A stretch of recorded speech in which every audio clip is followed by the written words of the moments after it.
Hi, everyone, and thanks for joining us here on the Rochester Press Box. Bill Pucko with you, along with Tariq Spence. How you doing, Tariq? Pretty good. Enjoying the football we've got, and then got more football to go. Loving the football. Pat Duffy, how you doing? What are you wearing? Great, boy. Obviously, I'm wearing a game-worn Ryan Lindell throwback jersey from 2010. You guys, how do you not know that? You always say obviously. And a lot of times it's not that obvious. Thanks. Hey, Tariq, college football season just ended. Alabama defeated Ohio State in the championship game. It was an odd season, certainly, the whole COVID thing. But I don't think it was a very good season for college football. What do you think? No, I think it was a terrible season for college football. Most of the games were canceled. You couldn't really get a full season out of everybody. Listen, Alabama did what they could. They dealt with COVID. Their coach got COVID. And then they pushed through and got to the other end. That's what really football is all about. Ohio State was really in this. We're not going to play. Now we are going to play. The Big Ten wants to play. We're not quite sure. Then we play. We only play 7 games. So you're basically facing a team that's played 12 games and a team that's played 7 games. It was confusing because of COVID. And I really don't want to slight Alabama in any way because everybody seemed to want to play. Clemson wanted to play. Notre Dame wanted to play. All of these teams wanted to play. So when you get in, you can't complain about it now. I just think that they're going to expand the playoffs, allow 8 teams to get in and do a bigger tournament, just the 4 teams. Are you for that, Pat?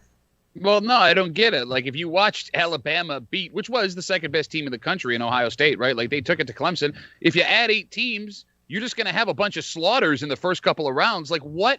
Not mid-major, but smaller Division I program is going to have any kind of chance against Alabama's, Ohio State's, Clemson, and that not Notre Dame, but whoever gets put in there.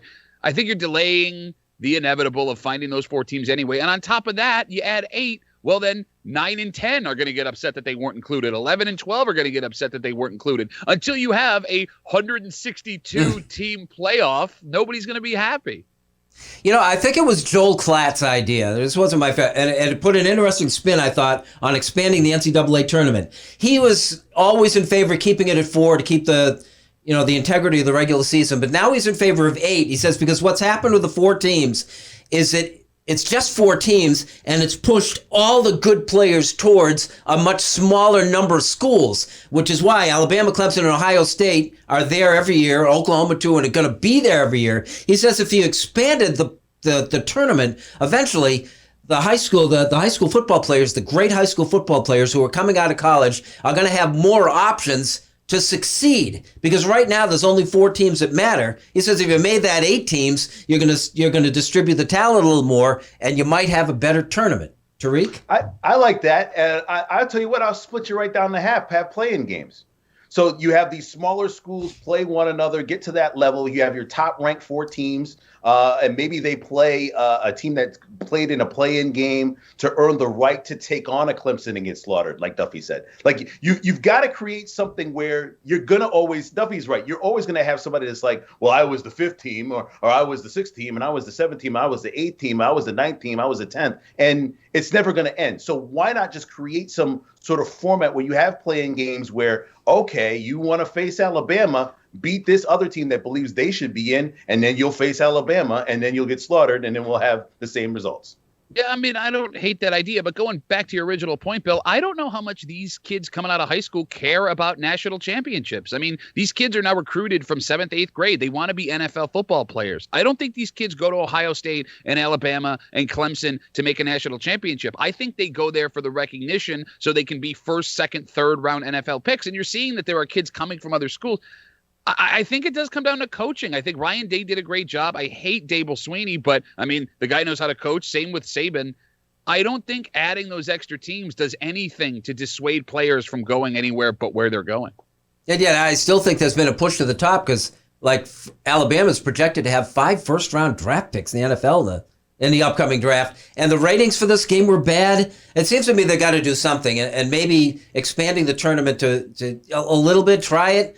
He actually laid out a thing where there were 14 teams and not 14 teams, but he gave buys to the 1 and the 2, which eliminates Alabama having to play Coastal Carolina. And at the same time, it involves more teams and it creates a little something. I just think you got to do something because this thing is lying there dead right now.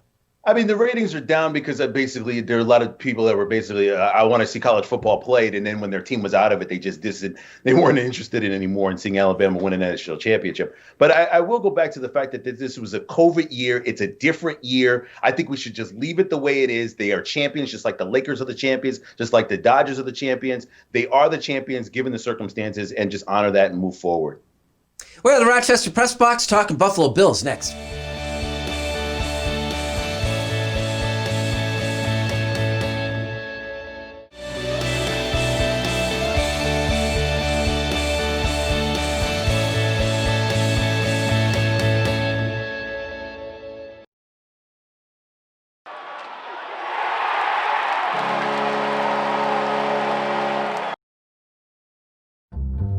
Original Bay Goodman Pizza, located on the corner of North Winton at Browncroft. There are 3 ways to get the original Bay and Goodman delivery. Go to baygoodman.com.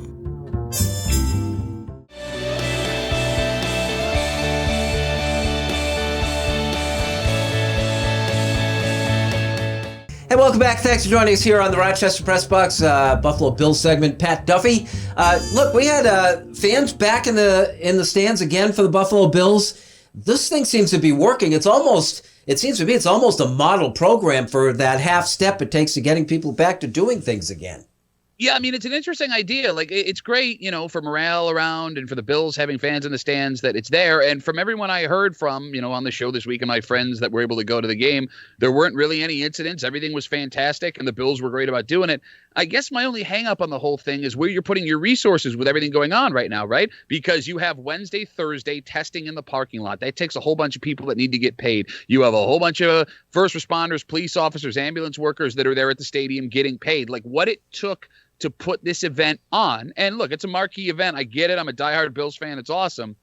Meanwhile, you got folks that aren't going to be able to show games in their bars and restaurants because they're in zones that can't open up. Like, I'm curious how people feel about the distribution of resources and who it's helping more, because this might have helped out a billionaire franchise, but it don't help the guy that owned the bar down the street. It's rough. I think, Duffy, you bring up a really good point. I only hope that the guy who does own the bar down the street has some sort of takeout, some sort of service where you can make some sort of money and support, his business until things open back up again. That's a viable point. I just think to myself, here we are, how many months removed from all of this, where we weren't going to get any fans at all during the regular season. And then the final sort of Christmas gift that comes at the end of the year into this playoffs is you finally do get people in. I just think that this is a small amount of people that will be able to enjoy this moment either in the stadium or at home or some sort of way. And, I said this last week. I mean, you just be thankful that it was able to take place with the numbers that we're seeing. It's not like the numbers have gone down, the numbers are up. So I think it's one of those situations where you ride it out the rest of the year. You wait about 7 to 8 months. Hopefully we'll be able to go and have a camp again. Hopefully we'll be able to go back to a stadium again. And if not, you work from there. But we really had nothing 7 months ago. Yeah, even a few weeks ago, we were talking about this before the Bills decided to let people in. It was a matter of I don't think any of the three of us thought that there was a viable way out there to do it. I remember, Pat, you were talking about letting the healthcare workers in and just having sort of a tribute kind of game. It seems to me they pulled this thing off. Yeah, I'd have to say so. I mean, some people, I think to the benefit of fans, to Duffy's point, some of them got the golden ticket, like Willy Wonka. I mean, you got a chance to see something that really only how many other people are going to lie and say that they were actually at that game and they weren't. So, I mean, that's kind of the reward on the side of all of this, but not everybody's back yet. And I think that does that make you feel upset, Duffy, that not everybody got a chance to enjoy it the way they want to enjoy it? Well, no, look, I mean, the way they did it, I think it's totally fine. Look, as a Bills fan for forever, you rewarded the longest season ticket holding people. You've been here the longest you can have a seat. But, I mean, Tariq, Bill, you've heard all season long, right? Like, just give us a couple of fans in the seats and we'll be fine. Well, then they do it, and you see even more anger from Bills fans that didn't have an opportunity to buy a ticket. I think that every Bills fan, all, million, however many people in upstate New York believed they were going to be one of the people in that stadium to see the game. And when they realized they weren't, well, that thing that we asked for before, I need a little more, and we need a little more. Like, the week leading up to The game this week, there was petitions circulating. Well, why we want 10,000, 15,000, 30,000. Why isn't the 300 level open? Like, no matter what you do, it wasn't going to be good enough. And I guess that's the only thing that puts a little bit of a rain cloud over this is you got what you asked for, but it wasn't good enough when it was all done. Well, at least it was a good decision to separate the fans who were allowed into the second game from the ones who were allowed in the first, and nobody was going to two. So, I mean, that was a step in the right direction. And, it's great that somebody got to see firsthand this team when it's been in the middle of such an epic season. Listen to the Rochester Press Box, Like It or Not, is next.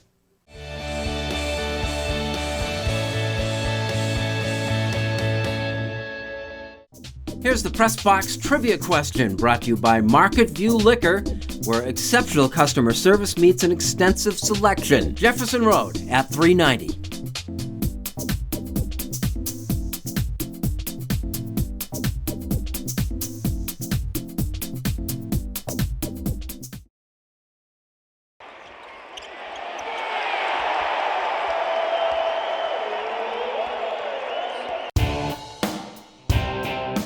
All of these things show Josh Allen has a strive for greatness inside of him.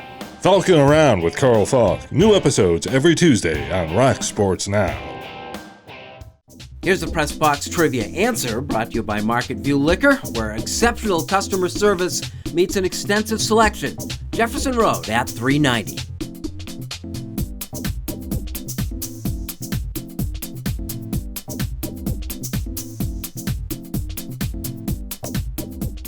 Are you facing criminal charges from a DWI and feel that you never imagined it could happen to you?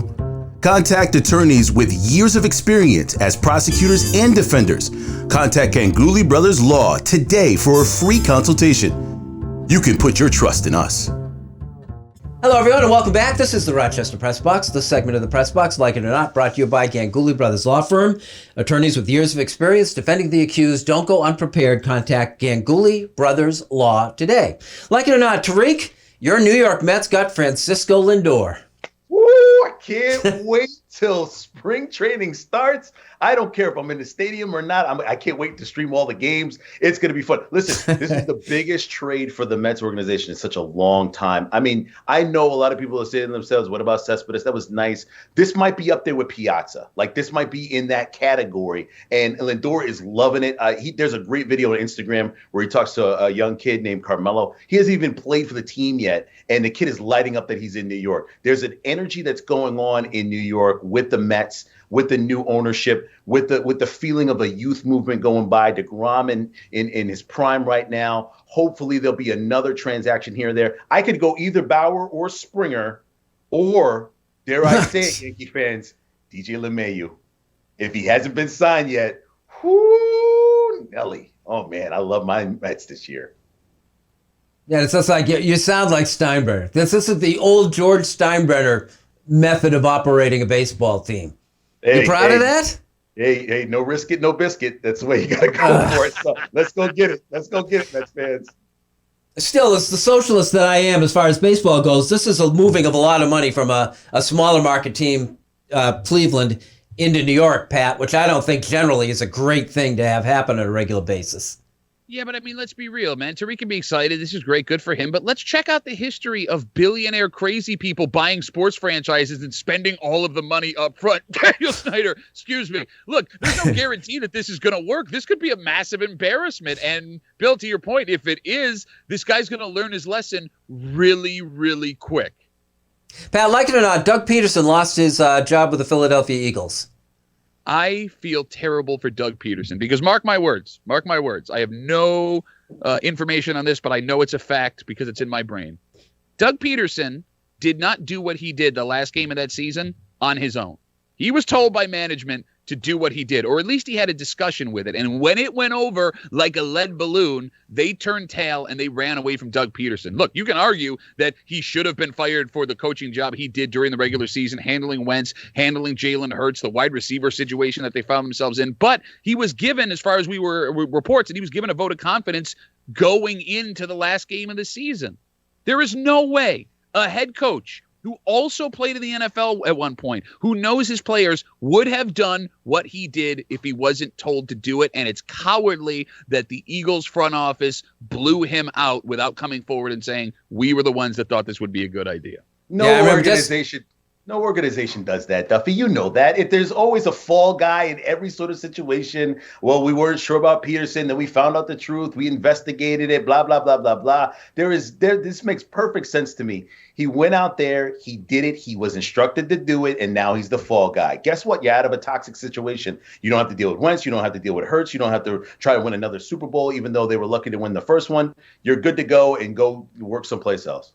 I thought it was one of the best parts of last week's show is we brought Pederson up and Pat, it was my suggestion. It said, if the GM or the owner had anything to do with this, they owe it to Pederson to step up and admit it. And you said, when's the last time a boss ever admitted a mistake? And this is sort of the end result of that. Like it or not, brought to you by Ganguly Brothers Law. Unfinished Business is next.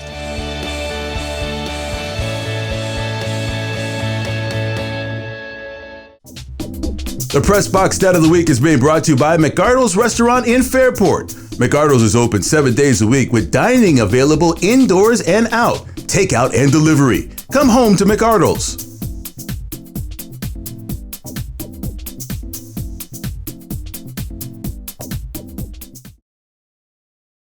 Came now to Eichel. He floated one.